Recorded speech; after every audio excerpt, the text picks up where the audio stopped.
ఇంట్లోనే కునాఫా చేస్తే వావా కిక్కే వేరు కదా. సో ముందుగా ఏంటంటే బటర్లో రెడీమేడ్గా అమెజాన్లో తెచ్చుకున్న కునాఫాని వేసి కొంచెం అటు ఇటు రోస్ట్ చేసామన్నమాట.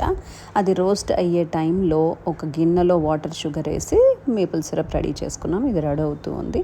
మరో పక్కన స్టవ్లో కొన్ని పాలు వేసేసి తర్వాత కార్న్ స్టార్చ్ వేసేసి ఆ కార్న్ స్టార్చ్లో కూడా కొన్ని పాలు వేసి గిరగిరా తిప్పేసి దీన్ని కొంచెం వేడైన పాలలో వేసి కలిపేసామన్నమాట. అందులోనే కొంచెం మిల్క్ మేడ్ కూడా వేసాము, అలాగే వెనీలా సిరప్ కూడా వేసాము. ఇవన్నీ కలిపి కొంచెం థిక్ పేస్ట్ అయ్యేలాగా దాన్ని స్టిర్ చేస్తూ ఉన్నాము గడ్డలు కట్టకుండా. సో ఒక 10 మినిట్స్ తర్వాత అందులో పనీర్ కూడా వేసాము, కొంచెం ఎక్స్ట్రా ఫ్లేవర్ ఆ చీజీ టేస్ట్ రావడానికి, అండ్ కొంచెం చీజ్ కూడా వేసాము. తర్వాత ఏదైతే కునాఫా రెడీ అయిందో దాన్ని నీట్గా ఫస్ట్ లేయర్ చేసుకొని దానిపైన ఇందాక రెడీ చేసిన ఈ పేస్ట్ని కూడా, ఇది కొంచెం చీజీ పేస్ట్ అనమాట, వేసేసి దానిపై నుంచి మళ్ళీ కునాఫా చేసుకొని రెడీ చేసుకున్నాం. ఫుల్ వీడియో నా యూట్యూబ్లో ఉంది.